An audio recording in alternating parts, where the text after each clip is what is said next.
샬롬. 오늘 함께 살펴볼 말씀은 느헤미야 6장입니다.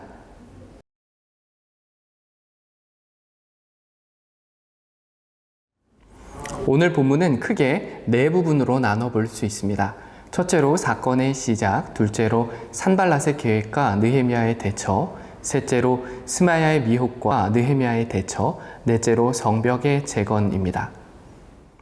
앞선 5장에서는 예루살렘 성벽 재건 후 약 12년이 지난 시점의 일을 다루고 있지만 오늘 본문인 6장에서는 그보다 앞선 4장에서 다루던 성벽 재건의 과정에서 마주한 방해 세력들과의 사건을 계속해서 다루고 있습니다. 4장과 6장은 재건의 방해 세력들에 대해 다루고 있다는 점에서는 동일하지만 그 분위기는 사뭇 다릅니다. 4장에서는 방해 세력의 등장으로 인해 재건에 참여한 유다 백성들이 불안한 모습을 보이지만 6장에서는 오히려 방해 세력들이 더욱 불안해하는 모습을 보이고 있습니다. 당시 상황을 잘 보여주는 1절을 함께 읽어보겠습니다. 산발랏과 도비아와 아라비아 사람 게셈과 그 나머지 우리의 원수들이 내가 성벽을 건축하여 허물어진 틈을 남기지 아니하였다 함을 들었는데 그때는 내가 아직 성문에 문짝을 달지 못한 때였더라. 성벽 공사는 분명 마무리 단계에 이르렀으나 끝난 것은 아니었습니다. 매우 중요한 문짝을 아직까지 달지 못한 상태였습니다. 그럼에도 산발랏과 도비아, 게셈을 포함한 원수들에게는 성벽이 재건되었다는 소식이 들려졌습니다. 성벽이 세워진 이상 쉽사리 예루살렘으로 올라올 수 없었기에 그들은 전략을 바꿨습니다. 그들은 4번이나 느헤미야에게 오노 평지에서 만나자고 요청했습니다. 그러나 느헤미야는 이것이 자신을 죽이려고 하는 그들의 함정임을 알았기에 거절했습니다. 그럼에도 그들은 집요했습니다. 그들은 5번째로 요청하면서 임봉하지 않은 편지를 함께 보냈습니다. 거기에는 유다 사람들이 모반을 위해 성벽을 건축하고 있고 느헤미야가 왕이 되려 한다는 소문이 돌고 있고 선지자를 세워 유다의 왕이 있음을 선전하고 있다는 이야기가 담겨 있었는데 곧 이것들이 왕에게 전달될 것이니 와서 의논하자는 내용이 기록되어 있었습니다. 임봉하지 않은 편지의 내용은 백성들이 크게 동요할 만한 것이었습니다. 과거 사마리아 사람들은 유다 귀환민들의 성벽 재건을 방치할 경우에 바사의 반기를 들게 될 것이라는 상소를 올린 적이 있습니다. 이를 받은 아닥사스다는 즉각 성벽 재건을 다음과 같이 중단한 적이 있습니다. 에스라 4장 21절을 제가 읽겠습니다. 이제 너희는 명령을 전하여 그 사람들에게 공사를 그치게 하여 그 성을 건축하지 못하게 하고 내가 다시 조서 내리기를 기다리라. 원수들은 이러한 사실을 잘 알고 있는 느헤미야가 자신의 진위를 소명하는 것은 불가피할 것이라 생각했습니다. 그러나 느헤미야는 그들의 제안을 일축하고 기도하며 하나님만을 바라보았습니다. 원수들은 다시 방법을 바꾸어 느헤미야에게 접근했습니다.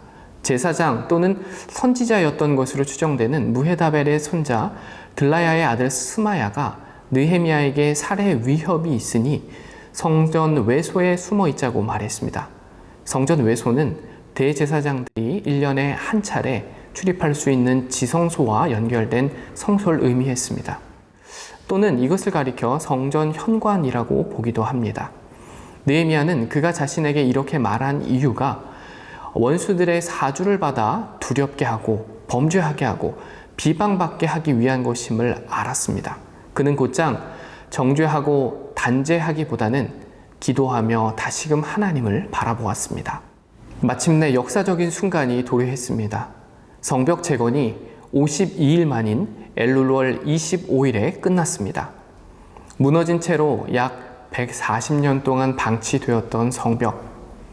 스룹바벨 성전이 완공된 지 약 70년이 지나도록 방치된 성벽을 재건하는 데 걸린 시간은 겨우 52일이었습니다.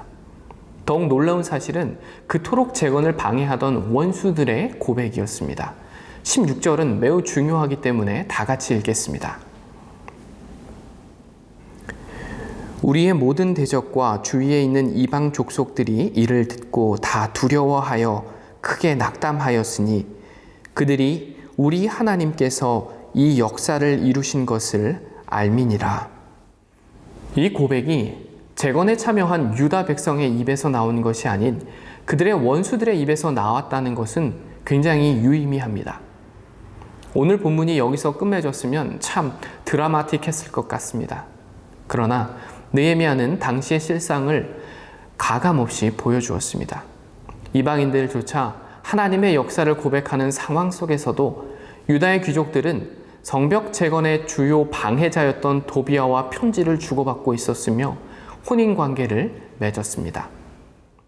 성벽이 무너져 있을 때 이득을 보았던 이들은 아마도 성벽의 재건으로 인해 느헤미야의 출현으로 인해 전과 같은 이득을 얻을 수 없게 되자 이와 같이 행동한 것은 아닌지 생각해 볼 수 있습니다. 본문을 통해 확인할 수 있는 영과 진리로 드리는 삶의 예배자의 모습은 다음과 같습니다.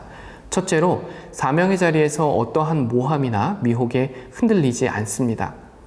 느헤미야는 자칫 바사의 고위 관직뿐 아니라 자신의 생명까지도 잃을 수 있는 모함에조차 초연했습니다. 함께 이야기를 나눠보자는 미혹에 시선을 빼앗기지 않았습니다. 그저 묵묵히 하나님만 바라보며 맡겨주신 성벽 재건이라는 사명에 충실했습니다. 둘째로 주변인들의 변화를 야기합니다. 52일 만에 완성된 성벽을 보고 이것이 하나님의 역사임을 가장 먼저 고백한 이들은 재건에 참여한 유다 백성들이 아닌 재건을 방해했던 이들이었습니다.